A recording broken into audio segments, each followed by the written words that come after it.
this, so I think we're pretty proud of it. Go Thunder. Hmm? Go Thunder. Go Thunder, get Thunder colors, I guess, yes. No green in there from the Mavericks, where I'm from, so.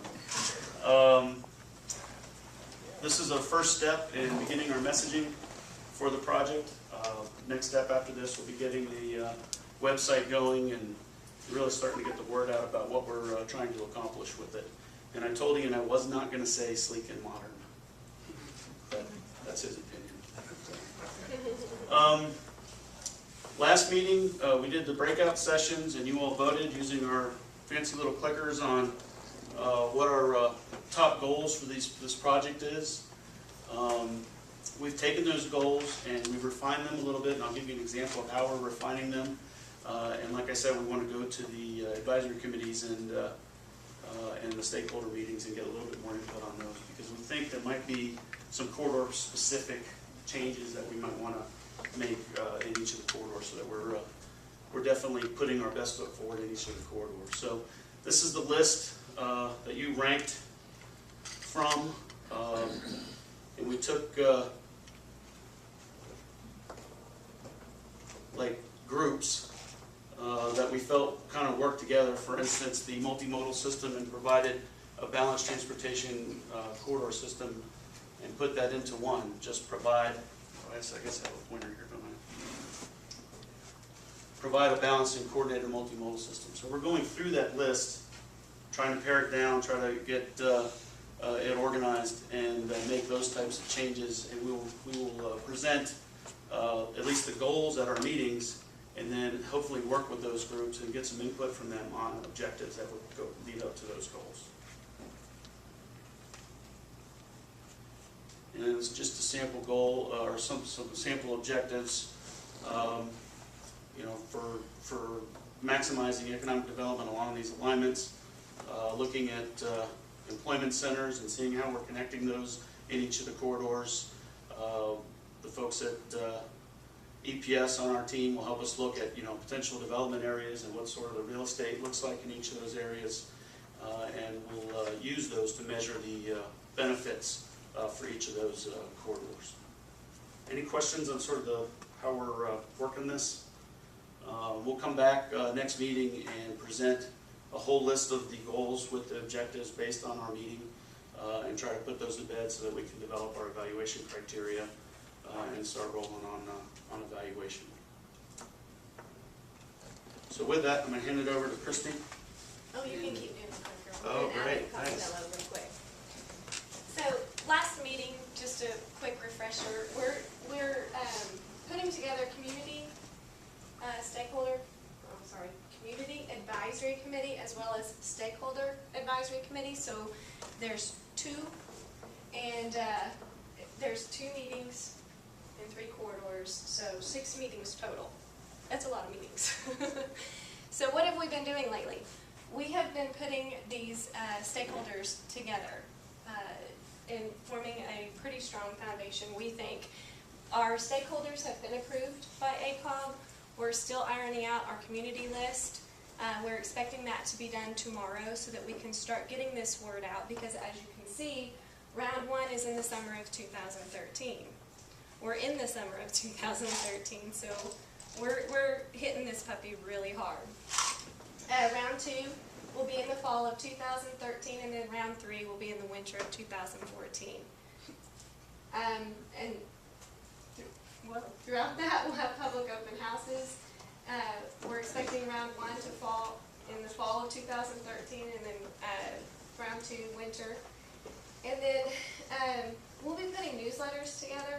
These newsletters will also correlate with the public open houses. Do you guys have any questions regarding the community or the advisory stakeholders groups? This is just kind of a refresher from our last meeting. So how we see the agendas rolling out is we're going to explain and discuss the project goals and objectives with the stakeholders, explain and discuss the transportation facilities and modes being considered, and then of course discuss the draft alternatives evaluation criteria. And then round 2 we dig a little deeper, explain and talk about those evaluation results, explain and discuss the details of the alternatives, and then we go into the round 3 and explain and discuss the proposal, the preferred alternative for each corridor. So basically, within each one of these corridors, for example, if you'll go on to the next one, I think.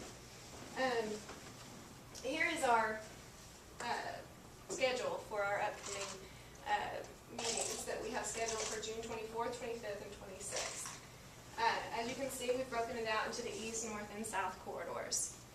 These stakeholders will help us decide and bring in corridor-centric views, is what we're really hoping. So they're going to take a look at the goals that we've outlined and maybe tweak them a little per corridor, because they may or may not change per corridor. So we want to make sure and keep an open mind about that at first. So as you can see, we're going to have our stakeholder meetings from 1:30 to 3, and then our community meetings from 6:30 to 8. Kristen, you talk quickly about what the difference between a stakeholder and a community member is? Yes, stakeholders involve elected officials, private businesses, especially those larger private businesses, those employer hubs. I noticed some of you guys are from the Chamber of Commerce. It'll involve you as well. The community stakeholders, those are the neighborhood associations. Those are the actual communities where we're running through. So these are churches, these are Rotary clubs, these are also, too, our ridership. We're trying to get into those communities that are actually riding the bus, that are actually interested in public transit. So, any questions on stakeholders groups? Is there, are there going to be the similar meetings in Oklahoma City? As of right now, we have one only in each corridor. We have talked with ACOG about the possibility of doing one here in their office as well. Because I mean, I think from my perspective, you need to get the view on each end. Correct. And we have we need to make sure, yeah. We've included Oklahoma City in each one of these corridors. I was just thinking about the ability for people to get where they need to be, right. And we've thought about that too. So for this first round, I believe we're sticking to the corridors because it is coming up so quickly. Now for the next round, we may actually add on one for yeah, that's correct. And we also talked about, you know, the locations themselves. They are out on the periphery of the corridors, that we would move around the location of the next one. But within each of those east, north, and south corridors, the Oklahoma City neighborhoods and or businesses and what have you are included in those groups. So it's just that they're, this time, by happenstance, that they're all not within Oklahoma City meetings. Yes, and I have to give Holly props because we've both lost sleep over these stakeholders lists. Trying to make sure we don't forget anyone or to make sure that we've covered everybody that is touched by this. And how many folks are on the list roughly? Well, the list is rather large now, but we're expecting to pare it down as we go. Because, you know, as you're going through this process, you do have people that don't have the time to come to these meetings or to make the commitment. And so we start with a little larger list than what we need and then pare it down as we go. Because we are expecting no's. We're praying for yeses, but as we go. Yes, ma'am? When are the invitations going out? Because this is like Friday. weeks away. Yes, ma'am. And the phone calls will start tomorrow. And what is the objective of the meeting? What would you expect the outcome to be, and what would we do with that outcome? Basically, we're presenting the goals that we have assembled. We're presenting the project itself, the background of the project, and then our hope is to get some. Yeah, we're hoping to refine the objectives that support each of those goals, from which we'll develop evaluation criteria. So this first meeting is really to help us establish the evaluation, and then we'll have some conversation with them about what some of the options are in each of the corridors. You know, do they think we're talking rail or something else? And they're community-centric, meaning that for example, the South Corridor. I'm most familiar with the South Corridor because I live in Norman. And so, for example, the South Corridor will include more in that conversation, and go from there. And we figured that, quite honestly, we're hoping that they will bring something to the table as to community-centric. What do they want as a community as far as transit goes? So where do you get the input from the sort of downtown corporate community? How do you get that? They're included throughout each one of these. Because I would think, in looking at that, they would think none of those were the meetings they should go to. Well, and we have strategically Yeah, like, pointed out certain people. that's correct. Like, I mean, certain of the large businesses in that downtown, we would hope that they would almost have even representation on all three of those committees. I think you're more likely not to get them at any. And yeah, well, you're probably right. You're probably right. Because they're going to sort of think these are neighborhood kind of meetings as opposed to stakeholder meetings. Right. Well, the stakeholder meetings, most definitely the 1:30 to 3 meetings.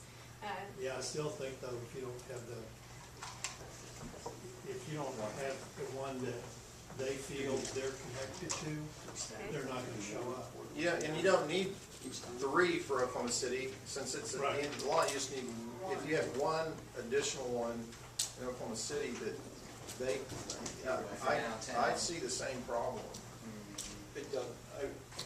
A lot of times, we just get to see a glimpse of one point in the whole process, and knowing the way you'll have dotted the i's and crossed the t's on this thing, I'm assuming you've thought through this, would it be helpful in us maybe understanding at the 60,000 foot level what these meetings are for and where that is addressed?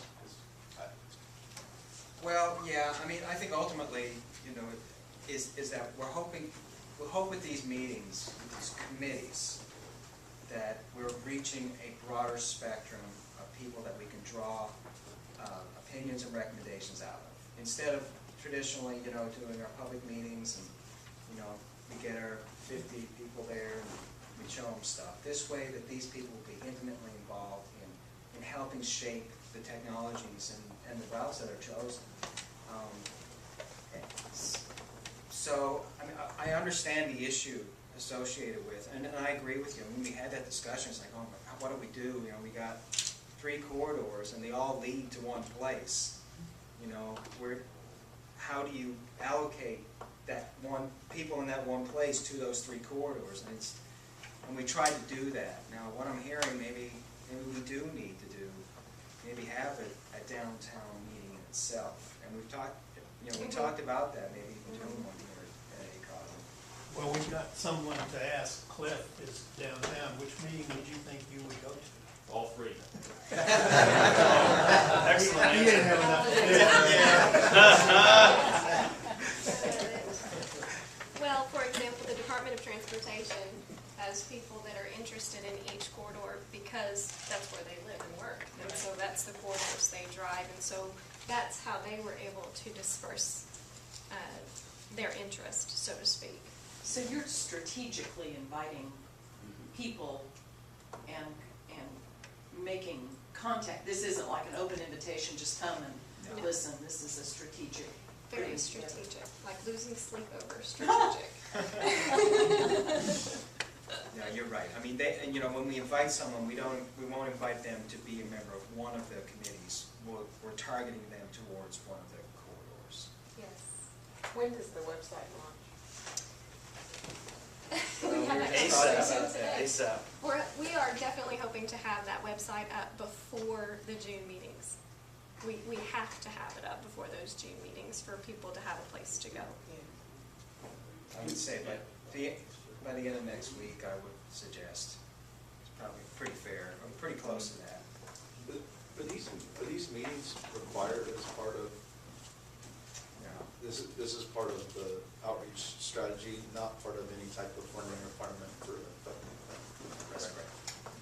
This is to start getting buy-in to the concept in the most general form. Is that the? Yes. Yes. And you also use these groups to formulate what you do at the public meetings. You know, does this make sense to you? Later public meetings or what? I'm I'm sorry? You said you use these groups to formulate what you do at public meetings. Well, we bring our material that we're gonna use, that we wanna present at a public meeting, and we run it by them. And we get information from that group to help us present it better, or present it so that people can understand it, or however you wanna. Yeah, because And they're, yeah, because besides these 6 meetings, we're going to do 2 larger public meetings as well. So, These are, you don't consider these to be public.